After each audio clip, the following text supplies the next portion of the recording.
Hello everybody, welcome to Late Night Football. Welcome to our match reaction show. It's finished Barcelona 4, Valladolid nil, and it was just comfortable, isn't it? It was just total domination from first minute to the last. They just never.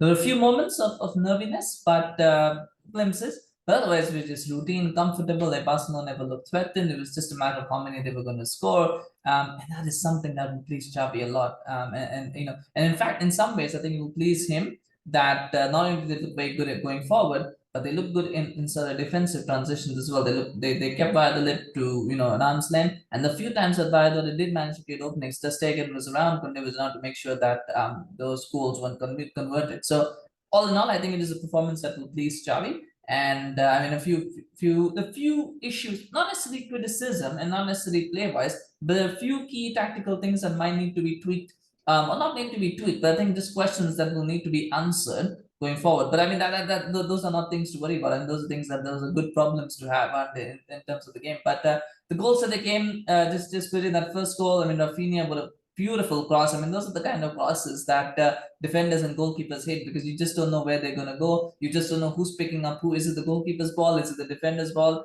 I just don't know. Joaquin Fernandez, I mean, he was just got ball watching, really. That is, maybe he was like us, maybe he was admiring the flight of the ball and how brilliantly it fell for Lewandowski. That's a great finish. So, I mean, he makes it look a lot easier than it is because he gets the ball. He's got to make sure that he gets the ball the right angle away. And his foot is high, so he's also got to make sure that he doesn't, because oftentimes if you get the wrong connection, it can actually balloon over the bar. So make sure he directs it right, and he does that brilliantly. And it's 1-0. And I remember saying this in preseason. I said Lewandowski is not scoring, is that an issue? But what Lewandowski has said is preseason was for me to build fitness. I've done that. Now it's time for me to score goals in the regular season. He's got 5 goals already this season. It's a beautiful start, a good start, and a much needed, for Lewandowski as well, for Barcelona as well, as for him to settle in. And he settled in well.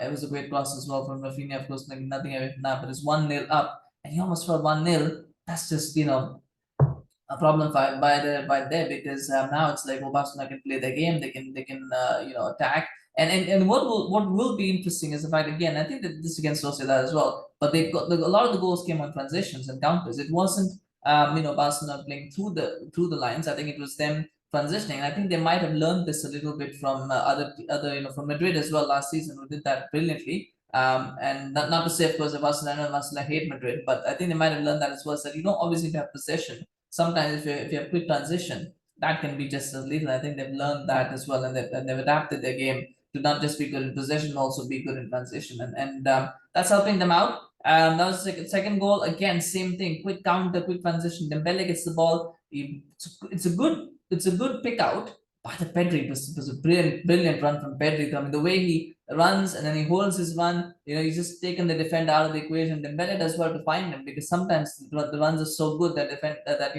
your colleague can't find you. But that didn't happen here. Dembele found him, and then it's just a matter of making sure that the finish is right, and he put an absolute rocket into the bottom corner. Great finish. 2-0. Game over at that point. There's a little bit of a flurry from Valladolid towards the end of the half, but nothing too serious. And the second half is all about game management, making sure that they see the game out, making sure they don't take too many risks and undue, trying to be too cute or trying to be too over elaborate, and they did that. And then they got the third goal as well as reward. Now the third goal is interesting, and it's quick transition. Once again, quick transition. It's a nice pass again from Dembele. So 2 assists, by the way.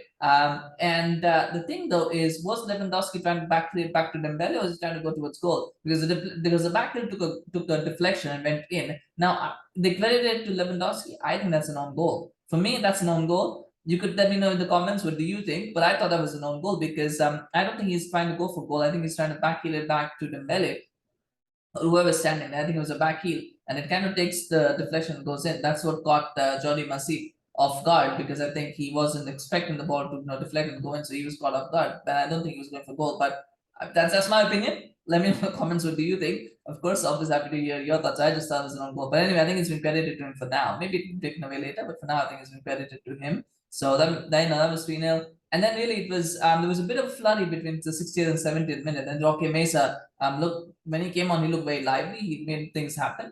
And there were a couple of chances. I mean, the second pulled off a good save. And then Kounde gets a block up the line. Really should have scored there though. And there's a wonderful chance for Anwar. He just blazes it over when he could have just done really well to score.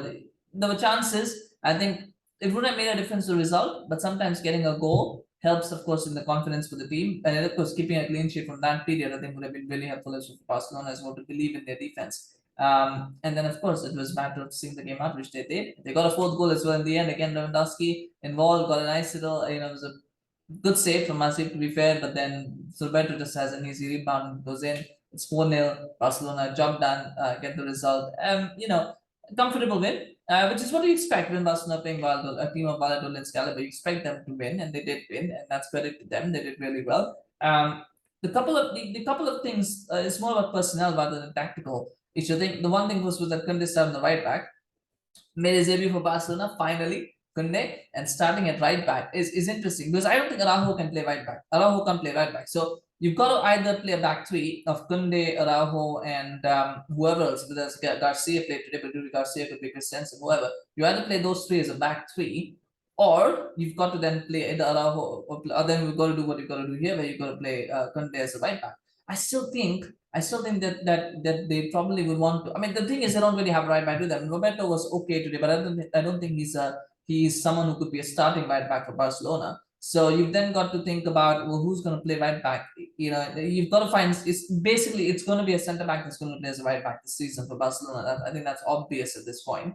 And then you've got to pick between you either pick Araujo or you pick Kounde. They went with Kounde for this one. Or the other option, of course, is to play back five or back three, and then you have like two wing backs, which I don't think you could really do in big games. You can't play Dembele or Raphinha as a right back, right wing back against the big team. So it is going to be something to think about in that position. But on right hand side, the other issue is I don't think Raphinha and Dembele work as a wing pairing. I don't think you play because both of them want to play on the right, and one of them has to play left. So I think that is another issue because remember, all goals, by the way, came from the first three goals. They all came from the right hand side. Raphinha put a cross in from the right. Then Dembele put in two cross, basically put in two crosses from the right. So all goals come from the right because Dembele and Raphinha both want to play on the right, and they're both very good on the right. Neither of them really likes playing on the left. Therefore, the attacks always came down the right because both of them are playing on that side. They're both naturally right wingers. So that is another thing. So one of them, then the question is who plays on the right wing? Do you play Dembele or do you play Raphinha? I think Dembele is got. I don't think you cannot play Dembele in the form that he is right now. You got to play him, and then you got to play either Ferran Torres or Ansu Fati on the left. I think it's probably going to be Ansu Fati once he's ready, because otherwise it becomes too one-dimensional that everything is coming down the right. And that is again a personal thing that Xavi will have to figure out as well, who he wants to play on the right and who wants to play on the left. I think Dembele probably has seniority, but Raphinha was pretty good as well. They paid big money for him as well, so it's an interesting one. It's a good problem to have, of course, if you're Xavi, but those are things that might make a difference in the final reckoning when it comes to the big games and the cup games and stuff like that. But otherwise, it looks solid. I mean, the depth of Barcelona is just incredible. I mean, the fact that they had Memphis, Aubameyang, PK, none of them played, but none of them probably might leave, but they didn't play at all. You had Frenkie de Jong on the bench, you had Frank Kessie on the bench. Christensen didn't start, by the way, he was unavailable. They still look very comfortable in defense. So that depth for Barcelona is really good, and that's why I said I don't think they're gonna. I mean, there's a lot of trolling happening about Barcelona going getting down to the Europa League. That's not happening this season. I don't think right now on this current form, I don't think Barcelona are gonna have problems getting out of the group. Whether they finish first or second, that's a different matter. But they will get out of their group stage and will be in the knockout stages going into next year.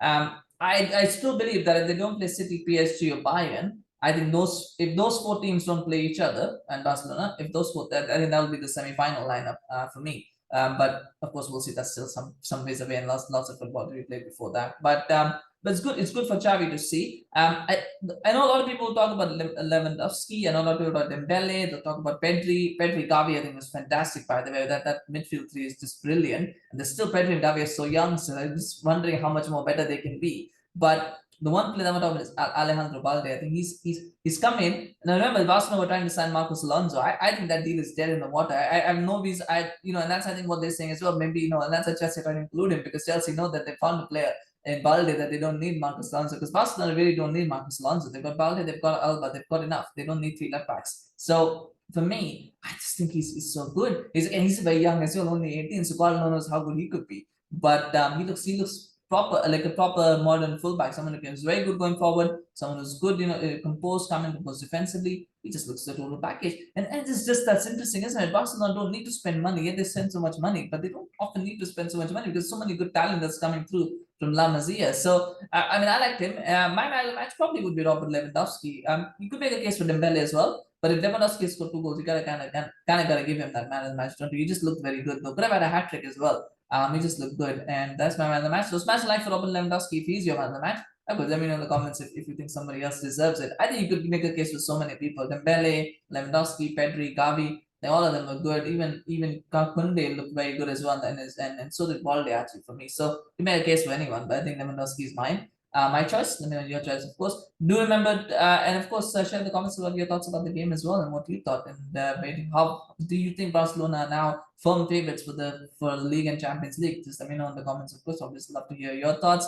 Do remember to subscribe to our channel on YouTube, follow us on Facebook. We're going to do the reaction for the Madrid game after this as well, so we'll see how those two teams compare. So do remember to subscribe so you can get notified as soon as that video drops. Thank you so much for watching. We'll see you again very soon. Take care. Bye bye.